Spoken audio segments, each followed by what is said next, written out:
I think I'm live. I think I'm going live now. I hope you guys can hear me okay.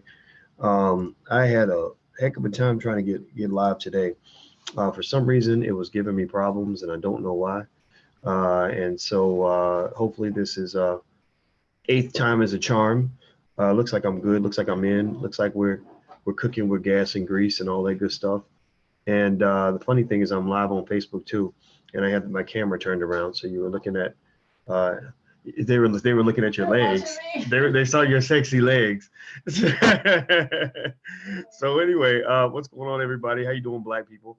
I am still down in sunny Orlando, Florida, and getting ready to bounce on out and take that long trip back to Chicago. But it's been an awesome time here, and I have learned a lot. I did some running the other day, and a bunch of other things that that kept me from getting too fat because I was eating all kinds of candy and unhealthy food while I was down here in Florida because I basically just kind of let my hair down, and that's the worst thing because I don't have any hair.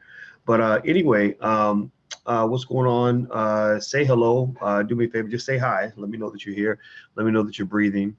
And what I'm doing is I'm letting people know that we are live. I'm going to go to blaggenuf.com, blaggenuf, BLAGGENUF, blaggenuf. Are you black enough? That's where it comes from. Blaggenuf.com is our social media platform for intelligent Black people. That is where Black people hang out. If they don't want to get put in Facebook jail, that's where Black people go. If they want to have freedom of speech, that's where Black people go. If they want to have authentically Black conversations, that's where Black people go. If they just want to get away from Facebook and Twitter and all that other stuff, so Black enough, BLAGG, two G's, ENUF. Are you Black enough? Enough, ENUF.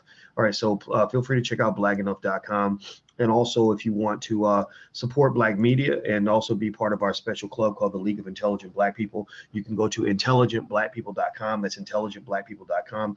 Our mission, our number one core mission, is to develop Black media and infrastructure that promotes Black intelligence throughout the world, that reminds people that being Black and smart is the most beautiful thing you can be, that smart Black people are taking over, that smart Black people are designing the future, smart Black people are leading our families. It's the smart Black people like you, I would say also like myself, who are deliberately controlling the future.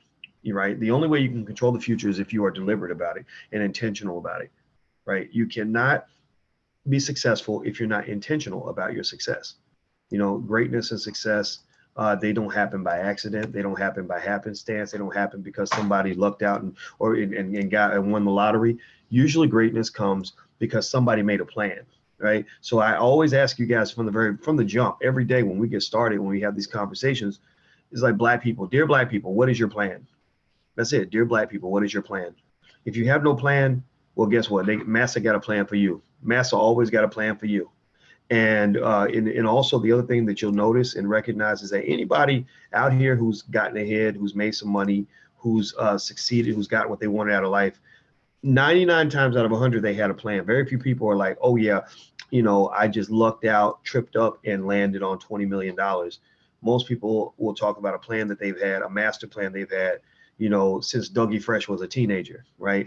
Or a plan that goes back all the way into the 90s, whatever, where they were like, oh yeah, back in 98, I wanted to do this and this and this. And so basically that's where they ended up. Now, Omar says, are you up on this early Sunday morning too? I guess it is early. I didn't even know it was early. I guess it's 9 a.m. I'm up early on a Sunday morning. Y'all remember that song with Lisa and the Cult Jam? Me and my girl love that song, by the way. That is like one of the greatest songs ever. And Lisa was one of the prettiest ladies I ever saw on screen when I was a little kid. So shout out to Lisa. All right. So, and also shout out to Flex. I don't know if you know Flex, who's married to Shanice. I saw somebody sent me a clip where Flex was talking at a Black Wealth Summit or something like that, and Millionaire Mindset or something like that. And he starts talking incessantly like, this guy, Dr. Boyce Watkins, you got to listen to Dr. Boyce Watkins. He's going to tell you things you never learned in school. And I was like, that's right, Flex. I'm going to tell people stuff they never learned in school. And Dr. Boyce Watkins will tell you things that'll build your future. That's right, Flex. We will talk about things that will build your future. So shout out to you, Flex. I don't know if you're watching, man, but much respect. Because really that's what has to happen. In order for us to grow, in terms of our success level as a community, we got to grow mentally. We got to grow out of what I call the economic immaturity that's leading to all this devastation. We got to grow when it comes to educational excellence. We got to just grow as people.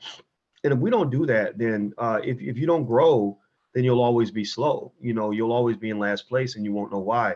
And I want us to start winning. So anyway, let me hop back in here. Do me a favor, if you are on YouTube, T-Mac, 6 a.m. in Los Angeles, he's up early.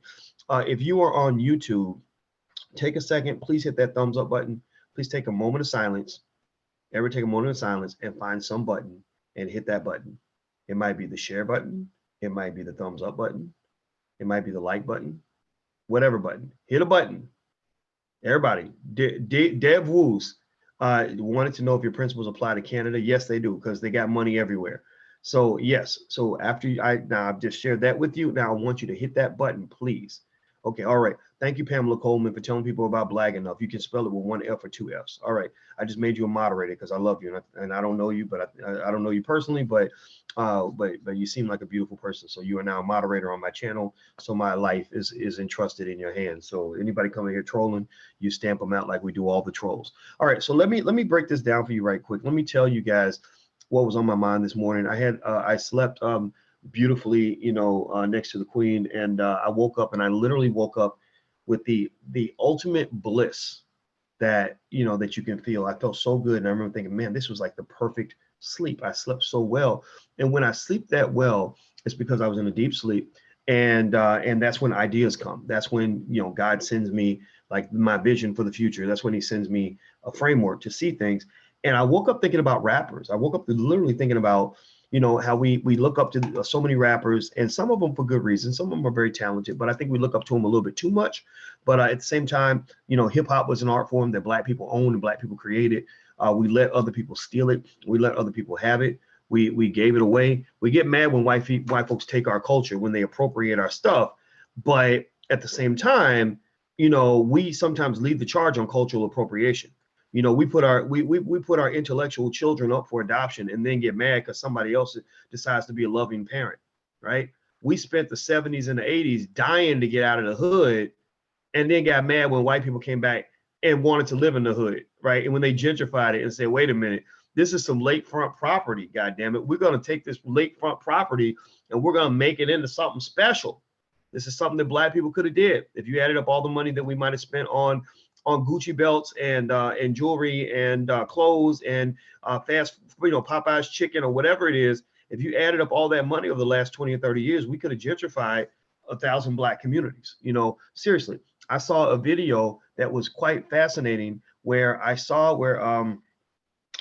put a Popeye's chicken in the hood, and that Popeye's chicken was making like hundreds of thousands of dollars almost instantaneously. Like, how does Popeye's chicken like just set up shop and have a line that goes out the door, down the street, and around the corner on the first day when we are that eager to buy chicken? But the question becomes, are we equally eager to buy land when it becomes available?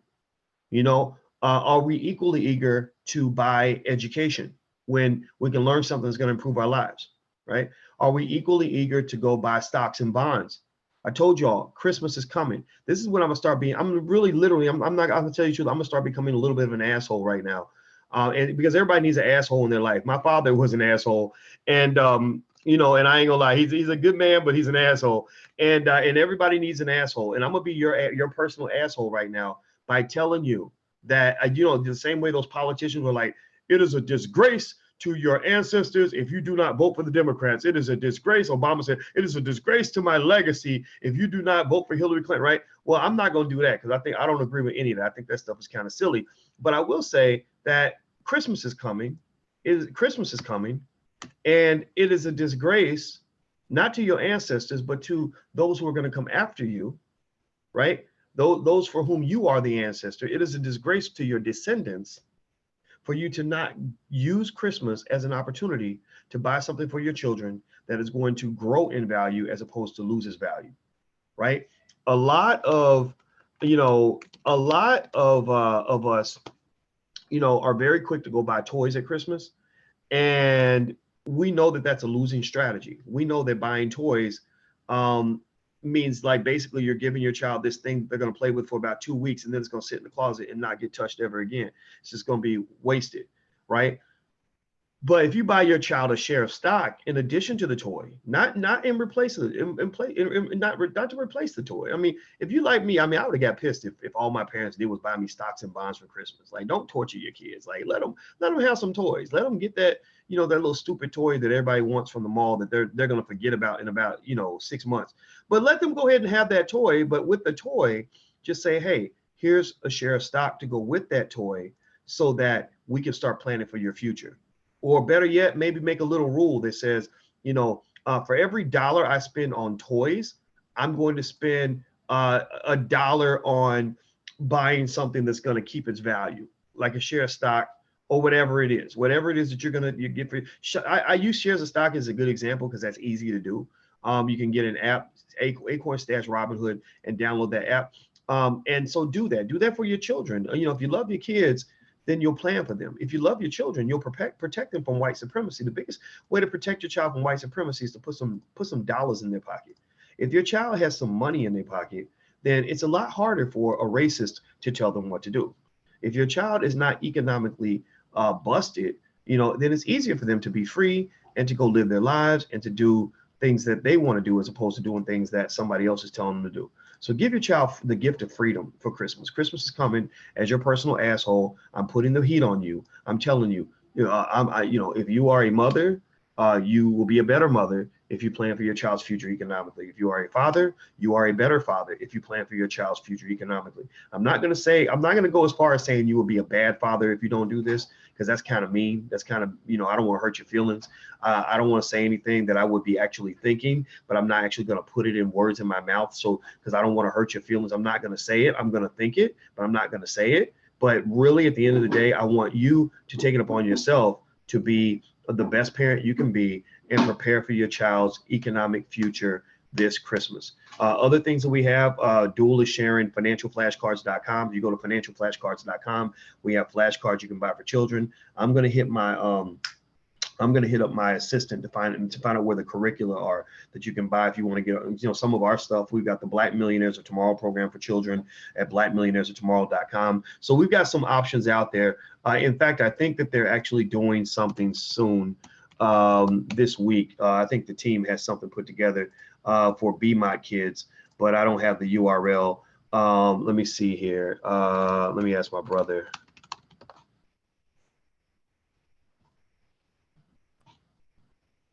Hold on. Okay, all right. So I'm gonna send a note to my brother, and it's basically for stuff for parents that want to educate their kids or put them in a program, things like that. But anyway, you don't have to do anything with us. That's fine. I just want you to do something with somebody somewhere that's going to improve the future of your children. So anyway, let me jump into the rapper thing. Okay, I don't want to get too far off straight, but then again, y'all know how I am. That's what I do. Don't forget, hit that thumbs up button if you're on YouTube. I need you to do that, please. All right. So here's the thing. You know, a lot of people talk about rappers, and Black folks, we tend to pay a lot of attention to what rappers have to say.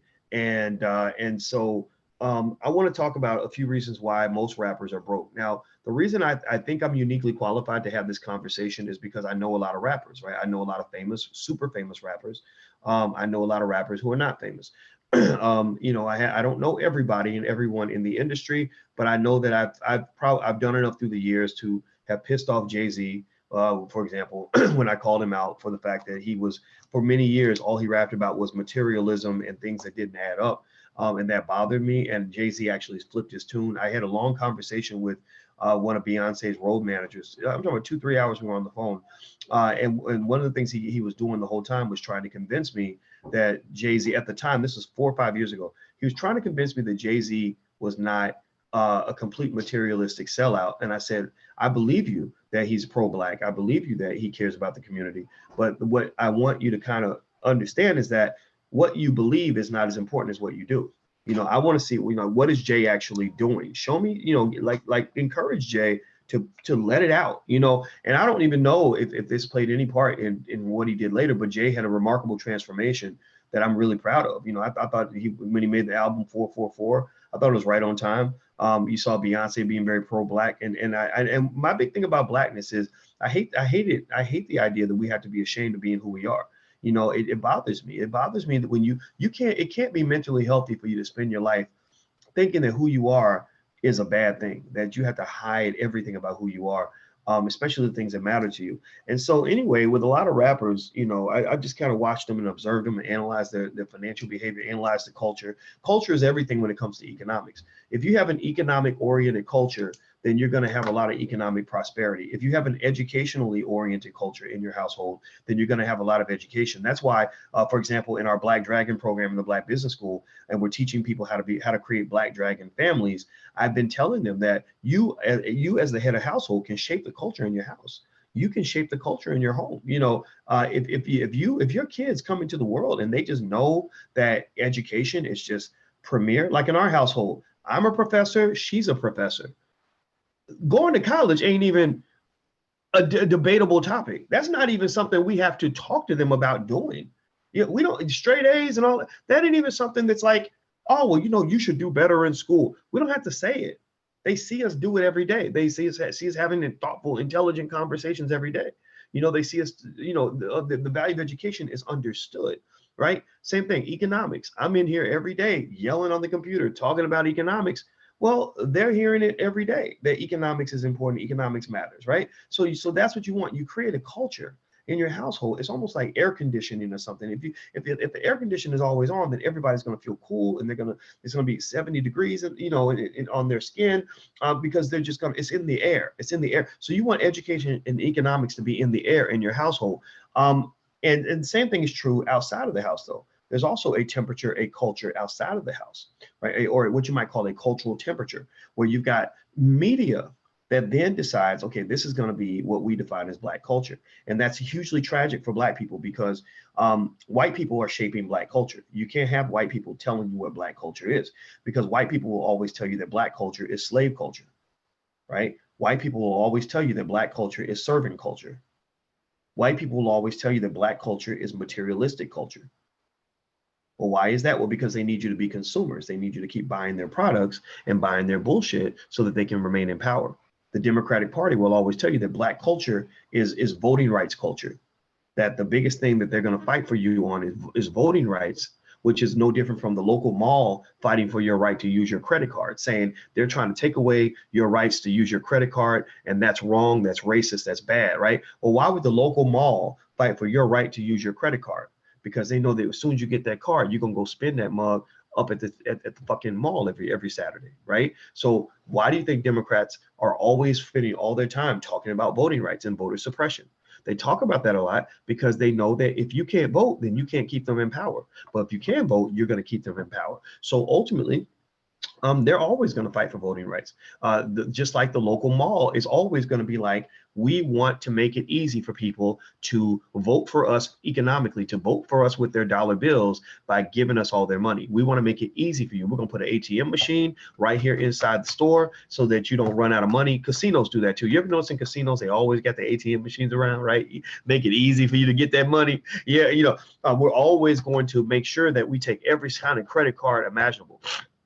We're going to do everything we can to make, we'll even, some stores will be like, we'll cash your paycheck up in here because we know that when you cash your paycheck, you're going to buy something on the way out the door.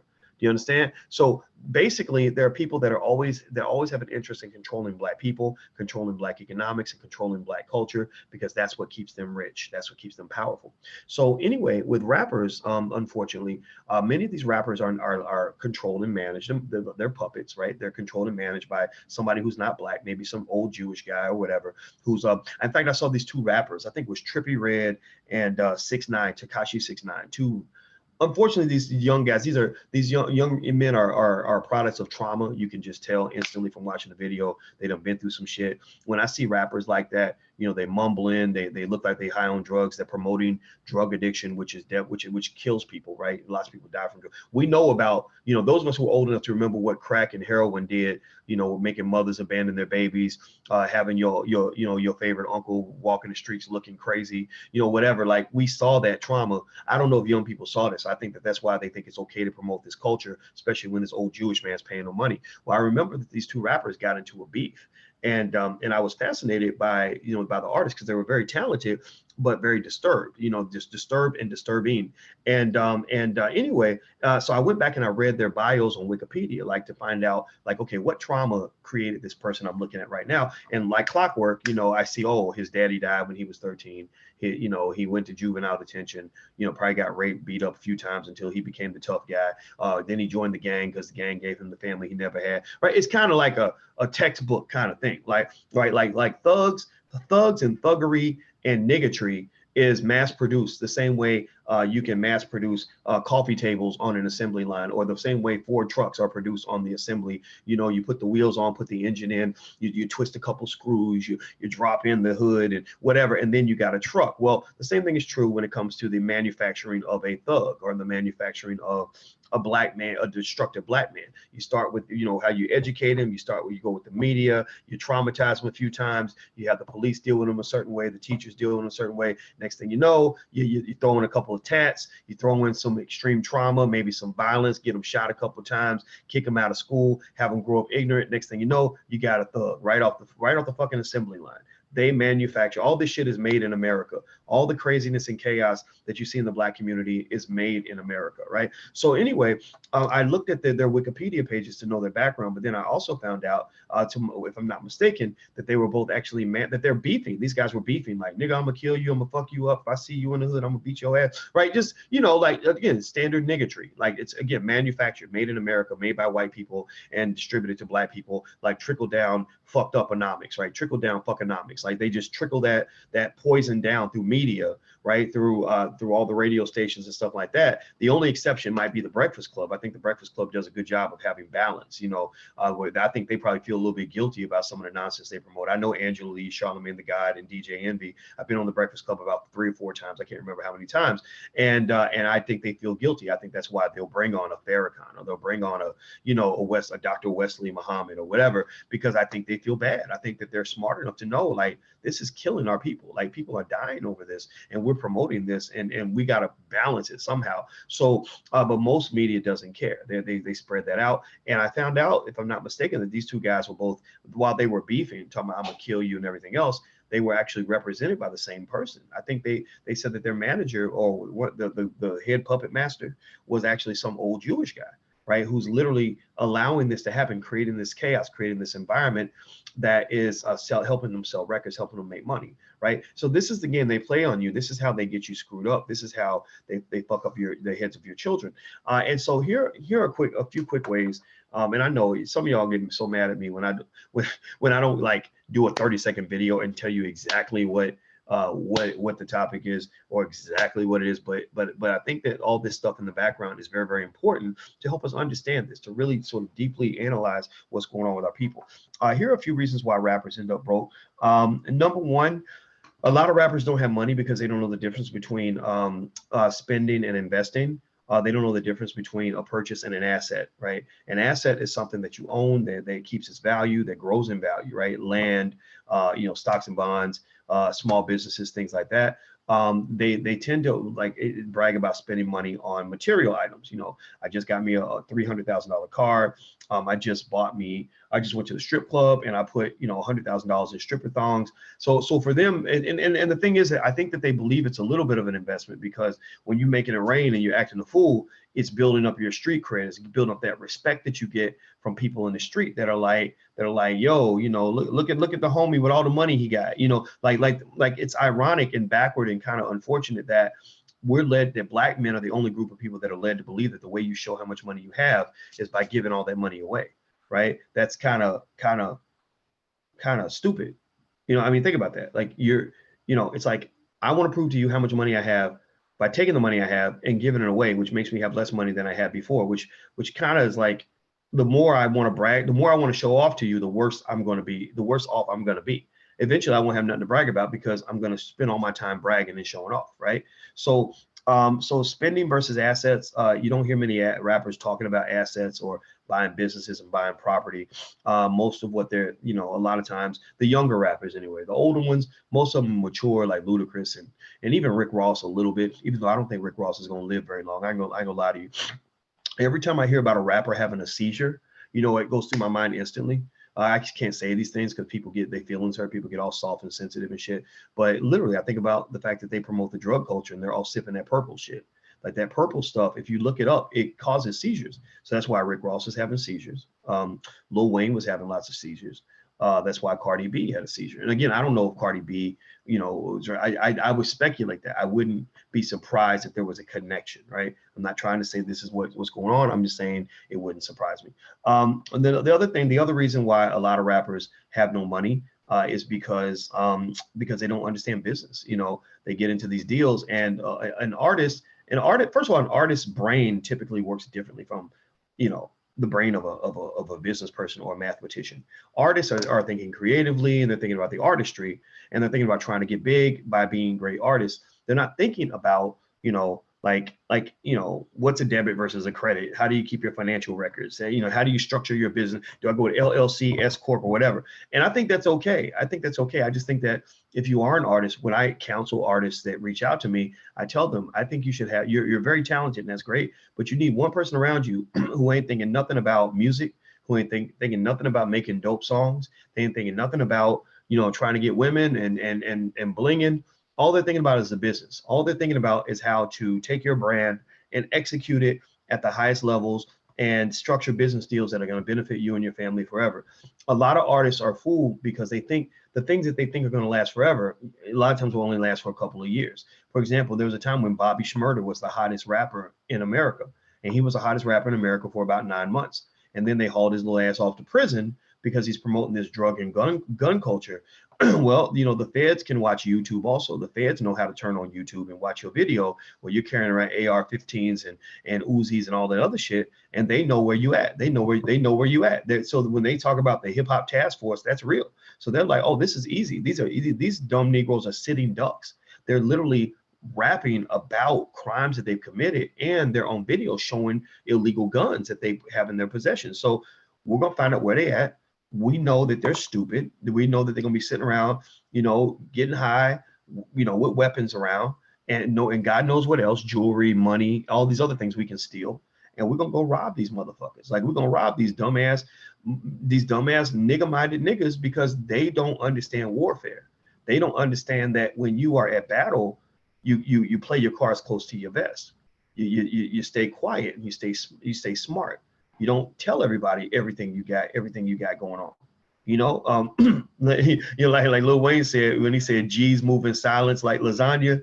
You got to move in silence. When you're dealing with white supremacy, when you're moving too loudly, then they know exactly what you got going on, right? So ultimately they become very easy targets. If I literally was a federal investigator looking for, remember, this is how they make their money. This is how they get their awards. They get their awards by making big arrests. So if I'm really if I work for the FBI, CIA, and I'm trying to really get some props and get a promotion and make some more money by going out and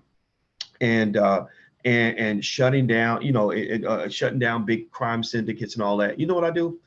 I start watching YouTube, and I just look for the biggest rapper in the world and look at what he's repping. Okay, he's repping gang culture. He's bragging. He's rapping about people he shot. Sometimes they'll give you the name and the address and all that because they're trying to send a message through a record that everybody's going to hear, right? That gun's illegal. That gun's illegal. They're probably not using fake guns. Those look like real guns.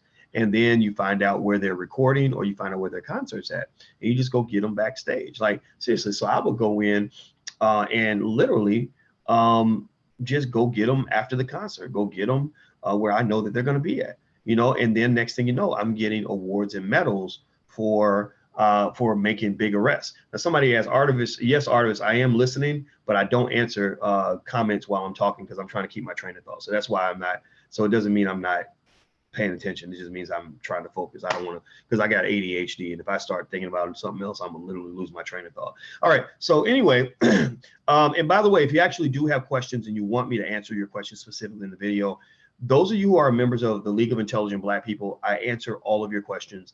And if I don't answer your question, just put your question in there. Also, I invite you guys into private sessions where it's just us and it's not a big group, and I answer your questions specifically. That's my trade-off for those who help us, who invest and support our Black media platform. If you make bigger investments, you get bigger rewards. So those of you who are part of our League of Intelligent Black People who are investing to build the channel. I want to give you something back. I don't want to just ask you to do something in exchange for nothing. I'm not like the Democratic Party or anything. I'm going to give you something for your vote. But if you want to join, you can go to intelligentblackpeople.com. That's intelligentblackpeople.com. And one of the key benefits is that if you ask a question, I might answer questions that I see every now and then, but if you're in the League of Intelligent Black People and you go to that page and you put your question in there, I will write that question down and answer that question during a video or whatever the case may be, right? Or answer it. Sometimes I'll just type it out and answer you right there directly. So that's intelligentblackpeople.com. Feel free to join. You don't have to, but it really does help in terms of us being able to reach more people and spread a message of power for Black people. All right, so did I say I have ADHD? Yeah, I probably do. But then again, I kind of honestly believe that some of that's kind of made up a little bit, not entirely, but it's sort of like, you know, some people do have shorter attention spans than other people, but sometimes it's because their neurons are firing at a rapid rate. Like my brain just is constantly moving, constantly on overload. And you can see that as a disability or something where you need to take drugs to slow somebody down. Or maybe that means that person's a genius and you need to harness that genius so that person can let it out, can, you know, like I believe Tupac probably had some type of ADHD where he's wanting to go in the studio for 40 straight hours and just sit in there and make music the whole time. Oh, I got another song and another song and another song. You let that out. You don't bottle it up. Like, come on, my guy, why would you want to put Tupac on Ritalin? So in some ways, who knows, maybe I am, maybe I'm an intellectual Tupac. Let me see here. Keith Fly says, I'm a rapper. You're not a rapper. Wouldn't you like to be a rapper too? Oh, that's funny. I hope that wasn't one of your verses, Keith Fly, because you didn't quite impress me as a rapper with that verse. I did. Because that's Dr. Pepper. You took that from a Dr. Pepper commercial. But I'm fucking with you, man. But I'm sure you're a great rapper, brother. Feel free to drop your website in there so other people can see it and support you. All right. The other reason that a lot of rappers end up with no money is because they have bad culture.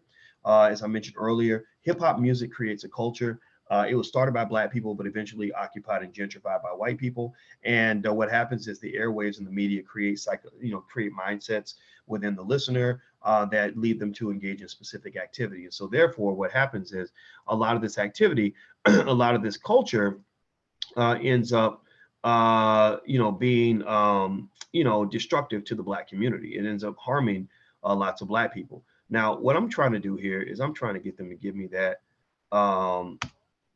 Okay, there we go.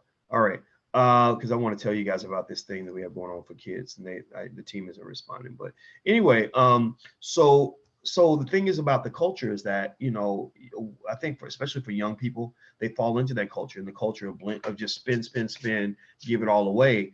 It eventually catches up with you because, again, they're misled to believe that what is there is going to always be there and it's only going to get better. Like if I make $1 million this year, I'm going to make 1.5 next year. If I make 1.5 next year, I'll make 2 million the year after that. And it's never going to stop.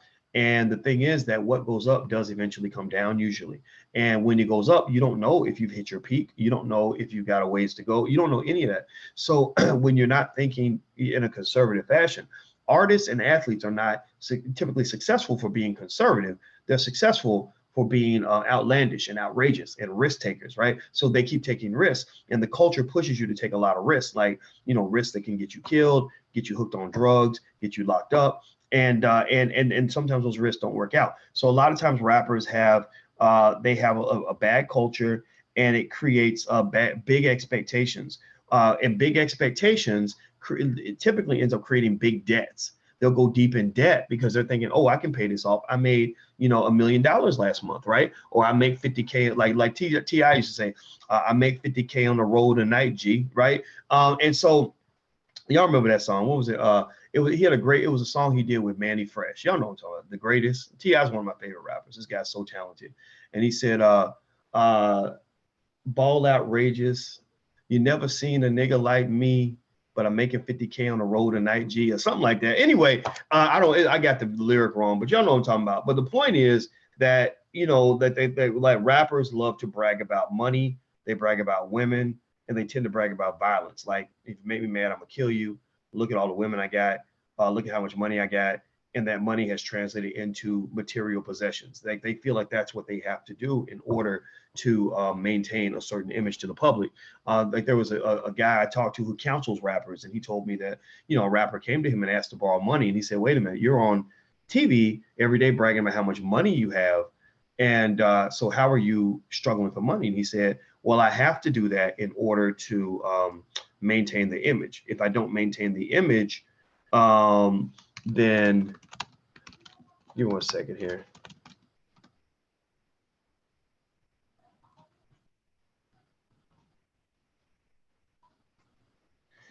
Okay, if I don't maintain the image, then, you know, at the end of the day, you know, I'm not going to sell records anymore, right? So a lot of rappers, unfortunately, are stuck in a culture that's very much like fake it till you make it.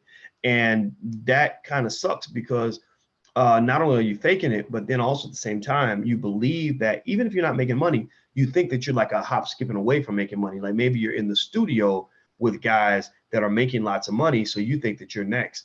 And so what happens is, you know, that tends to lead to a lot of debt. Like basically financial theories show that people tend to take on debt when they're very confident about their financial future. Like they believe the future is going to be better than the present. So they'll borrow lots of money because they're like, oh, it's, you know, big money's around the corner for me. So these big debts, what happens is these big debts, these big financial obligations, these what they call fixed payments, fixed costs are like basically things you got to pay no matter what. That catches up with you long term, because once the money starts dropping, you still got to pay your baby's mamas. You know, the money starts dropping, you still got that cousin that expects you to pay the rent every month. When the money starts dropping, you still got all the people in your entourage that you're paying to pretty much do nothing. And then you end up struggling. Like, for example, MC Hammer, you know, made a lot of money, and a lot of people couldn't understand like how MC Hammer was bankrupt when MC Hammer made over 20-something million in a year. A lot of it was because he had so many people on his payroll, and these are fixed costs. So when you think business minded, you know, when you eventually get experience in business, you learn that when you hire somebody, they're dependent on you financially. Like when you hire somebody, you know, especially if they have like too much of that slave mentality that you know, I see it a lot with our people. White folks too do it though, so it ain't just a black thing. But what happens when you agree to give somebody a job is they kind of look at that money like, okay, I'm good now. Like I have financial security. And it's very stressful when you become the source of somebody's financial security, because that person will be pissed at you if you cut that security off. Like that person might be your cousin, they might be your sibling, they might be your homie. But when you cut that money off, they will talk about you like you are a piece of shit. Some relatives will be like, oh, I understand, cuz, well, thank you for doing what, you know, for doing what you could. I appreciate it. But you have a lot of people. I knew a guy who ran a company that he started with literally $10, and the company grew to massive proportions. He was eventually raking in, I think about $15 to $20 million a year. So he was doing good, like, you know, and he was, again, out of the culture, baller lifestyle. So he was living big, you know, every time they did anything, they always did it big shindigs, big parties, big everything. And so anyway, he said that, you know, he had a bunch of his relatives and his friends on his payroll. And when he did that, when he put them on his payroll, he would have people that had like GEDs who were making $200,000 a year. And so what happened was the company came on hard times. The industry shifted. They weren't ready. Their revenue dropped from like 20 million to 5 million. So he had to make a lot of cuts. And he said that the people who cussed me out the most, who talked about me like a dog, were the people that I had taken care of the most. He said, I had a cousin, I paid him over $1 million, and he didn't have nothing but a high school diploma. And when I cut his money, he was pissed off at me. So I tell you, if you ever get money, if you ever start making more money later on down the line, be very careful about making promises. Be very careful that be very careful, like with who you commit to financially. In fact, if you make a commitment, make it temporary. Just say, hey, I'm gonna do this for you, but in 2 months, you know, I won't be able to do it no more, right? Then you manage expectations so that person isn't thinking you're taking care of them for life. Once you attach somebody on to the umbilical cord, then just know you're gonna have to keep paying that money unless you want to end that friendship or end that relationship, right? It's and I've seen this. I've made that mistake myself. It's very stressful, very painful when you've done everything in the world for somebody, done a million things for them that they would never do for you, couldn't do for you, but yet they still get mad at you because you can't do it anymore, right? And usually what that is that's the translation. They're feeling financial stress and they're putting that stress on you. Like they're feeling pressure because now they built a lifestyle they can't afford, right? You're paying them, 50 grand, 100 grand a year. They built a lifestyle off of that. So they got bills on top of, so they are a bill for you, but then they got bills off of the bills that you're paying on them, right? So then what happens is when you say, look, I know I've been paying you 100,000, I can't do it no more, money's tight, I got to cut you down to 60. They're gonna be like, motherfucker, like what? Like, wait a minute, I gotta pay. Well, what are you talking about? I gotta pay my car note, I gotta pay my rent, I gotta pay my this, I gotta pay my that. Like, that's what happens. That's what comes back. And I've had that hit me a million times, and it's so annoying. It's so annoying. So what I learned from that is you got to manage the expectations from the jump and not let people, a lot of times when you start doing well financially, and I think rappers go through this because rappers, the male rappers, they're built on being the alpha male. They're the leader. They're the center of everything. So they want to be there for everybody. An athlete, same thing. A lot of athletes don't go broke because they're stupid. They go broke for being too generous, right? And so as the alpha, you feel like you got to take care of everybody. And then everybody's like grabbing onto a nipple. You know what I mean? Like everybody's got an umbilical cord and they're just, like eating off of you. And then when you have to start cutting people off and you say, okay, that's enough. Like I can't do more for you because I'm doing for this other person over here. You'll start having people cuss you out who used to be your friends. So really, truth be told, if I'm giving advice to somebody who comes into a lot of money, number one, I tell them, don't tell anybody how much money you make. That's the first thing. If you start doing that, then people are going to start coming to you for money because there's a lot of broke black people, a lot of struggling black people who aren't just struggling financially, they're struggling psychologically. They're struggling psychologically in that we look for a superhero. We look for the Superman who's going to come in and make everything better, right? The women want to give you sex and the young guys are like, oh yeah, look at all these women I get. Well, that comes with a price, bro. If you ain't ready for that, if you ain't ready to be taking care of women and kids and writing checks regularly, then you best control your sex organs. If you can't do that, then you're going to pay for every ounce of vagina that you get for the rest of your life. So you got to think about that. Same thing with anybody who's generous, though, women as well. Like when you get to where you're taking care of people, everybody's going to look to you to take care of them, right? So rappers go through that to the 10th degree because, if you really want me to feel sorry for somebody, show me a 19-year-old who suddenly got a check for like $2 million. I feel so sorry for that kid. So sorry for him because he does not know what he's going into. He does not understand what Biggie and Diddy used to say when they said more money, more problems. And if you're not a problem solver, like you're 19 and you don't fell into this drug culture where you getting high all the time and you sitting around, check it out. People who get high all the time who are on alcohol and drugs, they get victimized. Whether you're talking about sexual assault or financial assault, they get victimized because literally you have people you have people that that literally are sitting there and saying, oh yeah, he's high all the time, so he don't even know what's going on with the money. So next thing you know, they authorizing little expenses and little bills here and there, and you're not paying attention because you're like, oh, that's $2,000. I made $2 million. I don't really care. Pass me the weed, pass me the liquor, pass me another Molly, right? That's what you're doing. And then when you sober up, suddenly the IRS is knocking at your door. You owe us $800,000 for unpaid taxes. Well, wait, I thought that he was taking care of the taxes, man. I thought that. Next thing you know, you got baby's mamas, the child support court. We're garnishing your income for the rest of the year, and we're going to take your boat and your house and your car because you have not paid your child support, and you might go to jail. Right. In fact, there's a rapper I know about, very famous rapper, actually. One of the guys that rapped with him was telling me that he was facing federal charges on child support. And I said, but child support's a state thing, a state issue. It's not federal. He said, no, it's federal when you owe over $1 million. I said, damn, what's going on? He said, bro, he got a lot of pussy thrown at him and he took it all. And he didn't believe in condoms. I said, oh. So he's probably got a big medical bill coming along with the child support payments, right? And so sometimes what you think is your gift is actually your curse. Sometimes you think you won, but really you lost in a way that you can't even imagine. And young people can't see that. Young people don't see that. So anyway, I'm gonna give you a list of, okay, let me see. My brother says that the URL for the kids thing is bmotkids.com. And hold on.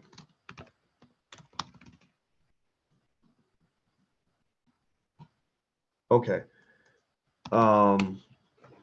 Okay, yeah. So if you want to come to the session this week on how to create wealthy kids for the future, feel free to go to www. Type in the www.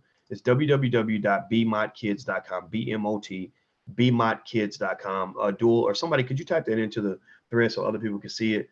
It's bmotkids.com. bmotkids.com. That's going to be a session that we're doing this week on basically how you can raise financially strong, financially healthy kids, and basically how you can sort of break the rules to help make sure your kids are on a different path from what everybody else is getting.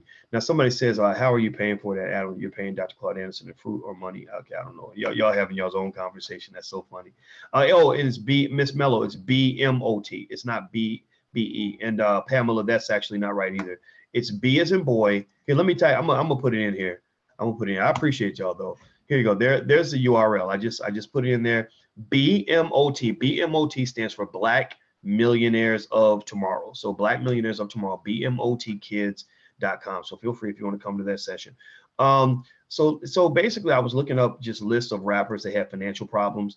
And I'm gonna pull up this list. While I do that, please hit that thumbs up button.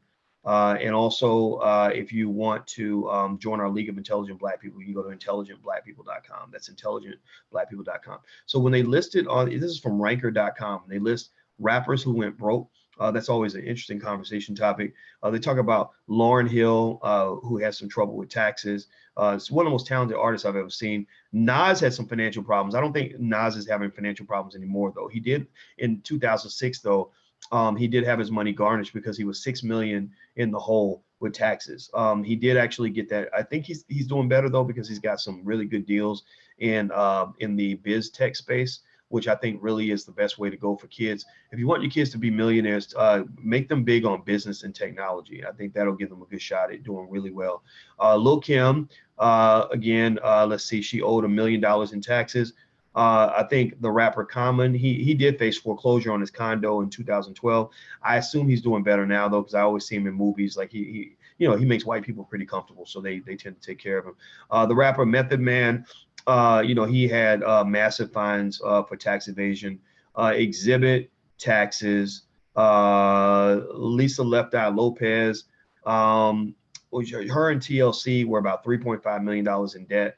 They made about 20 cents a piece for each record they sold under their original contract. Now, I'm not talking about Left Eye in particular, because I mean, God bless her. She's a beautiful woman. She's now with the ancestors. But my cousin actually is in TLC. T-Boz, Tiana Watkins. That's her last name is Watkins, like mine.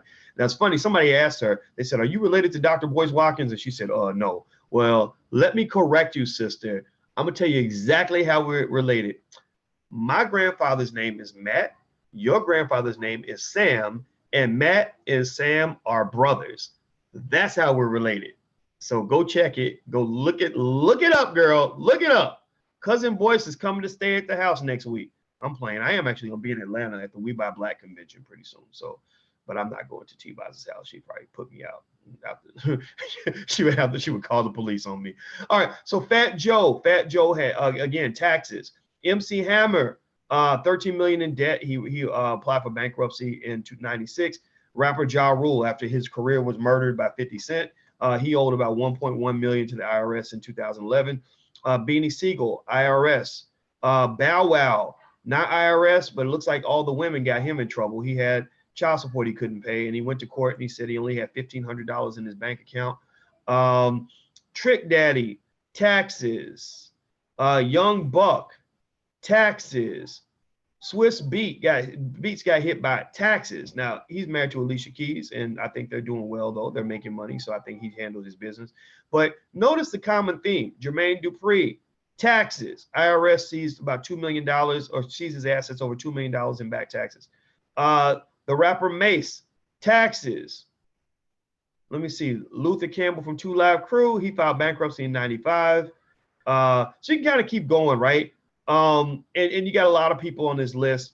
I'm not going to keep going because my goal is not to shame anybody. My goal is to kind of ask you to look for common themes. So if there was a common theme, if there was like a word that I repeatedly used when I was just now talking, I want y'all to tell me what that word was. Tell me what word seemed to keep coming up over and over and over again when I brought up rappers that have financial problems. What word was that? Thank you, Satch Cat. Yeah, it rhymes with faxes, right? So let's get our faxes straight and understand that it's taxes. Like the guy on Set It Off, the Luther, the garbage collection guy. Remember him? He told him, he said, three things I do not mess with are the I, the aura, and the S. So what tends to happen with a lot of the artists is that when they're making their money, they forget to factor in the taxes. And I would speculate that that comes from one, not having good financial advisors who are on them about this, but then two, not having the ability to really stay on them. Taxes are a bitch. You know, I've had times where I've had to get on the phone with my financial advisors and say, what's going on with the taxes? Are we good with the IRS? Check that again. Call them now. Make sure we're good, right? You have to do that kind of thing. You have to be aggressive about it. And if you can't do that, then, you know, next thing you know, they're going to come in and tell you like, oh, you owe all this money. And taxes are like financial quicksand. Whatever you owe, it's hard to repay it because the more you make, the more they take. So you're the money you're using to pay them back with, they're taxing that too. So you got to pay new taxes and old taxes.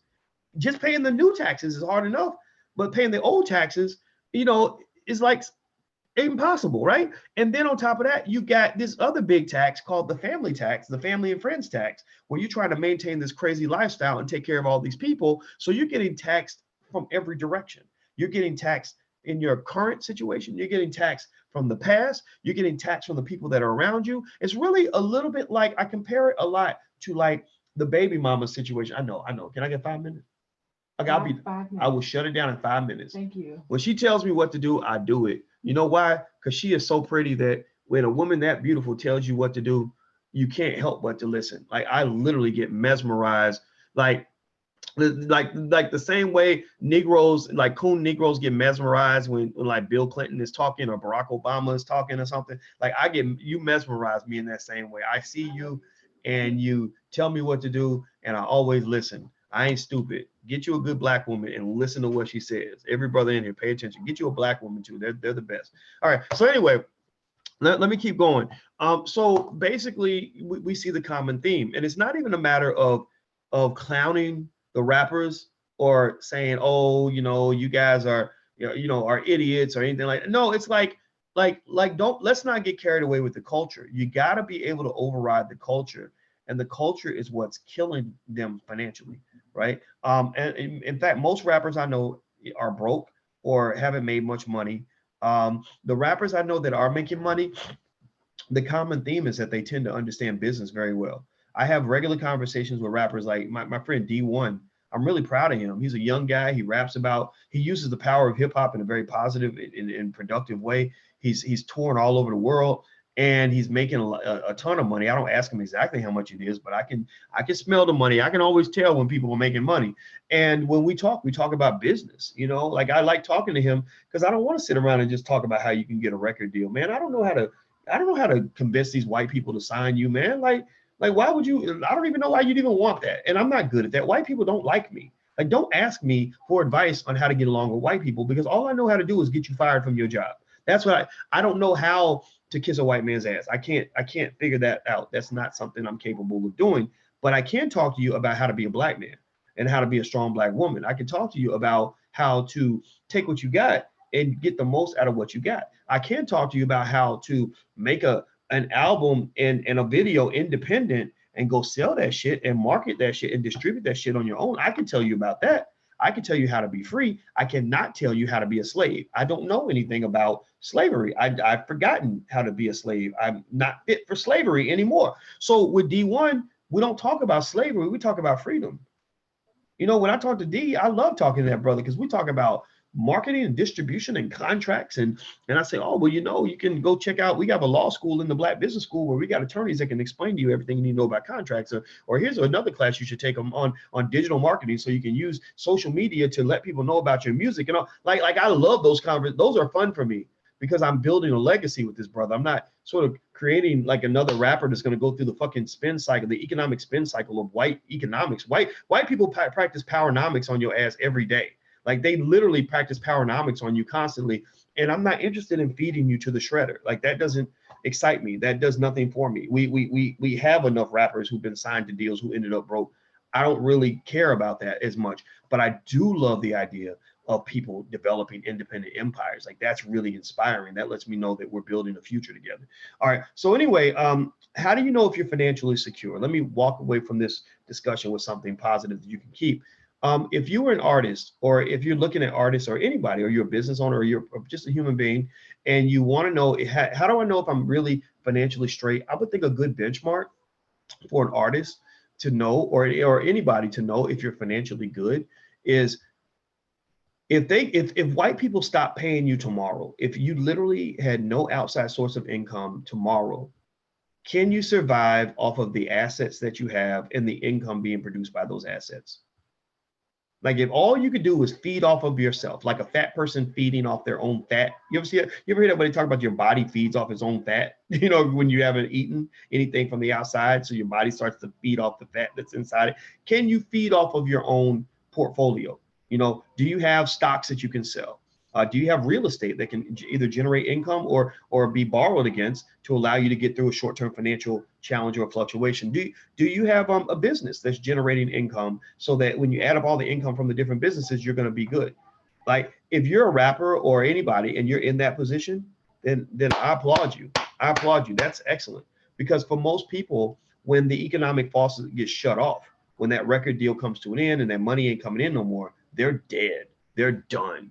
They're in child support court begging for mercy, begging the judge not to send them to jail. They sitting in tax court begging the IRS not to send them to jail. They're getting kicked out of their home. They're struggling. They're literally like just perfect fodder for like a behind the music special where they talk about how you had it all and now you ain't got nothing, right? Like, how did you go from being the biggest artist in the world to being a crackhead on the corner?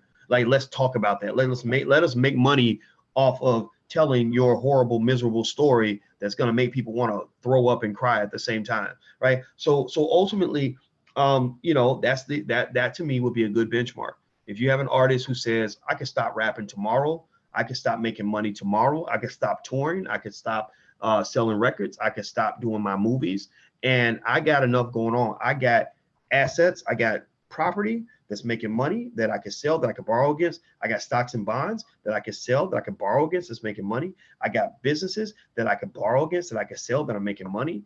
I'm good. I'm good. That to me is a successful artist. Bingo, boom, that's it. I'm done.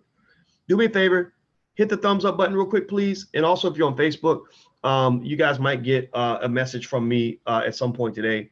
And if you get it, like, don't be rude, don't be mean, just, you know, go along with it, because it's like some stuff that we're experimenting with. Also, if you want to join our League of Intelligent Black People, go to intelligentblackpeople.com. That's intelligentblackpeople.com. If you are interested in little things like how to invest in the stock market, I have a great stock market class. That's what I wrote my dissertation on. I taught stock market investing for 25 years at different universities. You can actually go to theblackstockmarketprogram.com. That's theblackstockmarketprogram.com. The first month is totally free, won't cost you anything, and it'll be better than any college class you've ever taken. Just ask anybody who's been in the class. Second of all, if you want to come to our session this week, I'm doing a lecture, an hour and a half long lecture on preparing your kids for the future economically and putting them ahead. You can go to www.bmotkids.com. That's www.bmotkids.com. BMOT stands for Black Millionaires of Tomorrow. So go to www.bmotkids.com. Type that www in, because that's really important. And that's how you can actually register for the session. Oh, and then last but not least, if you want to get a text notification when I go live, some of you got a text today. Text my name, text Boyce to 31996. Thank you, Miss Mello, for sharing that. And thank you, Dual Victory, for sharing the BeMyKids.com. Text Boyce to 31996. Just text my name, Boyce, to 31996. Okay, guys, I'm out of here. Got to go. We're headed back. And she told me I had 5 minutes, so I think I've used up that whole 5. And y'all know me. When a Black woman tells me what to do, I'm sure as hell going to listen. I've been listening to Black women in my life for every minute I've been alive so far, and it's worked out pretty well. I ain't stopping now. So take care, and I'll see you guys soon. I love you.